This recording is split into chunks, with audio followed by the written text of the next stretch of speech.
Black history lives. Despite forces trying to kill it, the truth refuses to die. We say, Wakil Jel Haq. Truth has arrived. Falsehood must perish. Falsehood by its very nature is bound to perish. So that's why we have to speak the truth. Travel with me to Savannah, Georgia and Tybee Island for Black history no one can ban because likely it's not in a book, but part of a unique tour experience. Because just like 2 blocks away from here, which we can go down to what was called the most evil area in Savannah. Most people in Savannah don't even have a clue. The Black history of Tybee Island and connected Savannah, Georgia, now on a special edition of Blackland. And now, as a brown person, you just feel so invisible. That's not tradition. Where we're from. Brothers and sisters, I welcome you to this joyful day. We celebrate freedom. Where we are. Get on the ground! I know someone heard something. And where we're going. We the people means all the people. The Black Information Network presents Blackland with your host, Vanessa Tyler. The history here on Tybee Island in Savannah runs deep.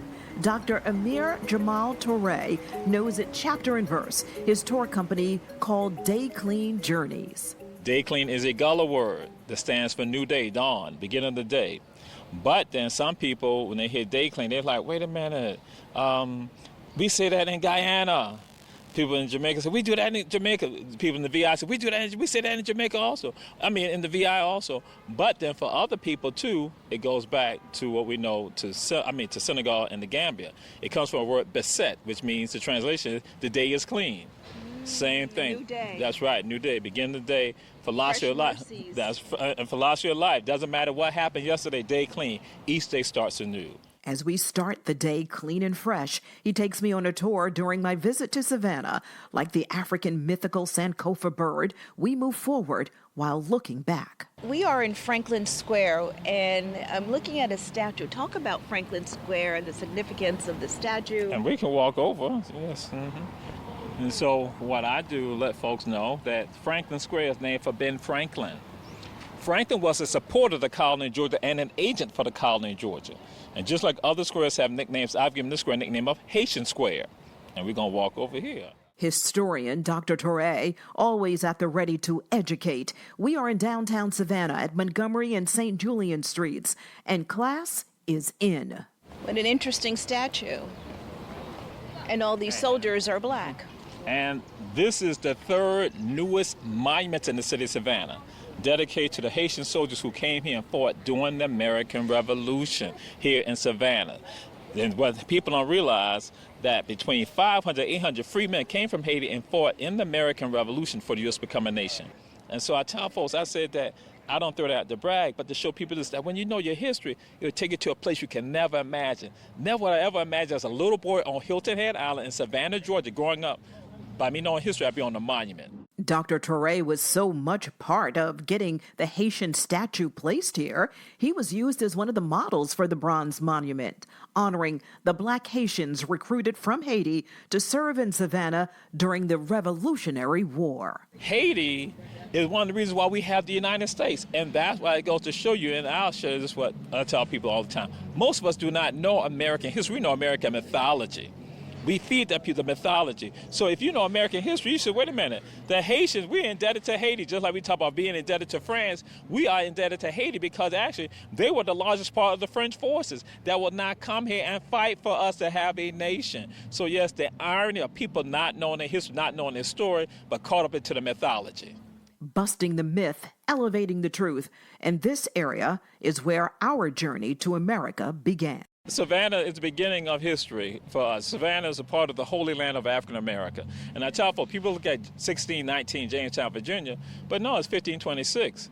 1526, you have Africans who are with the Spanish who would not come through this area right here. So when we look at from Florida on up into South Carolina, that this is the beginning of black history. 1526, and in this area right here. Savannah, the first planned city of the United States, people like to go and say. But then Savannah also is key in the sense that they're going to like to give out some of the mythology about that there were no Africans in the colony of Georgia. We are actually here before it even gets started. We are the ones laying out the streets and the squares here. We're playing a role with regard to that. That again, we're building the first houses here. So we're here before the colony even gets started. But then what can happen is that you could rent Africans, you could be leased Africans, you could be loan Africans. So the South Carolinians are doing that during the colonial period. Then also what then happens later on that you now begin to see Savannah being a part of the black gold, the black ivory that's now being brought from Africa over here, that we now see them in places like Tybee Island. So they bring Africans here who have these skill sets. You bring people who are literate. In one part of Africa, our ancestors have over 3,000 schools. Another part, they have over 30,000 schools. And that with that, when they're brought across the water, they don't lose the ability to write. In fact, when we crack your teeth like this here, I'm right in front of this here, when we speak the Gullah language, which is an African-based language that is here, like they call the patois, Creole when you're in Haiti, or Palenque, or Pelencaro if you're in Colombia. But guess what? We have Gullah that we speak right here. And where is the Gullah people right now? Are they here? Any African Americans from Jacksonville, North Carolina, down to St. Augustine, Florida. That's us. On mainland and the island. So people think we're just on the island. No, the majority of us have always been on the mainland. In fact, Jacksonville, Florida is the largest Gullah Geechee city in the world. Wow. Savannah, Georgia is the second largest in the entire world. North Charleston, South Carolina is the third, and Charleston, South Carolina is fourth. So, but again, and then after we have Wilmington, North Carolina, but Gullah, the first time that our language is ever written down is not in the 1900s, 2000s, it's in the 1850s. Here in Savannah, written down by an African by the name of London. And he writes the Gospel of John, the Gospel hymns in Gullah, and does not use English letters, use Arabic. So that goes to show, again, when people say Africans were brought here because they had no civilization, guess what? If you have writing, that means you have civilization. So that goes to show we are knocking that out, those lies. And that when they talk about our ancestors not knowing anything about God, guess what? We're going to go inside a structure that we know about Isa and Yasu in Africa. And Isa and Yasu are two of the names they call Jesus in Africa. What we should all know, America was built on the labor of the enslaved. What we may not know, it was bigger and much more involved than first thought. Just like 2 blocks away from here, which we can go down to what was called the most evil area in Savannah. Most people in Savannah don't even have a clue. So we walk a short distance, each step back in Black history. And as my tour guide, Dr. Toure, billed, we were smack dab standing in front of, at one point, the most evil spot in Savannah, on Johnson Square. Johnson Square is the largest square in the city of Savannah. Banks have been on Johnson Square since the 1700s, so it had the nickname of Banker Square. Then on the other side of the block from this square where we are right now, you see hotels over there, you see parking garage entrances, but that's where they had brokers and speculators, and now you see a parking garage over there. Also, they had brokers and speculators. City Market today consists of 2 blocks, but the original City Market was on the square. It was a large 2-story structure, but they tore it down in 1954, then put up a parking garage, tore that down, created this green space we know as Ellis Square today. And if you had come into Savannah back in the early 1900s, you've been told by African Americans not to walk in the most evil area in Savannah. Evil, because that's where the big business of slavery took place. You have attorneys, banks, brokers, and notaries involved. The sale of Africans alone in Savannah in 1862 brought in $2 million for the brokers. Talking about $2 million 1862 terms, which is $55 million in today's terms. And that's why I tell folks the wealth of the United States is tied to Africans, not about what they grow, to who they are, human assets. And so now we see the 3-story brown brick building over here. That is the Mount Mullion building going back to the 1800s. On the 3rd level of the building was a Negro Mart, again, M-A-R-T. And that, again, people think about auction blocks. No, they could walk it. They had buildings they could walk inside and buy Africans. And then seeing people going up and down these steps and along these streets and hearing all that pain and that anguish. So that block right there is called the most evil area in Savannah. And what about Tybee Island? Tybee Island, that's where they had the quarantine station at, Lazaretto Creek. Lazaretto basically is a quarantine. And so those Africans who were brought here with that knowledge, they were brought to Tybee first. And then you have Cockspur Island, where we now have Fort Pulaski. That's where they now take them out, and they're now inspected before they're brought up the Savannah River to be sold into Savannah and sold to other places, because people are coming here. And where are we approaching now, Dr. Jamal? This is historic First African Baptist Church. This is one of the oldest continuous Black churches in North America. There, on the corner in Savannah, across from Franklin Square, proudly stands a church seasoned by the prayers and tears of our people. This property was acquired in 1832 by the members of the church, and the membership of Church 1800 numbered between 2,000 to 4,000 Africans, and they acquired this property in 1832. They purchased it They were told it would cost them $1,500 to purchase this lot. We're talking about 1832 terms, astronomical amount of money. And they had only 6 months to pay it off. They were told this in April, and in May they plopped down $1,000. So we just got 5 more months to pay the rest of it all. Some of them sacrificed the freedom for of themselves and their children for this structure to be right here. I said that goes to show you about, this is the African philosophy that said if you build a house for God here, God would build a house for you on the other side. And so that's what they did. So this is a powerful church right here. Powerful and beautiful. Everything has a meaning. The doors of the church are painted red. For African people and Gullah Geechee people, when we paint the doors of our churches red, of our homes red, that means we own the property.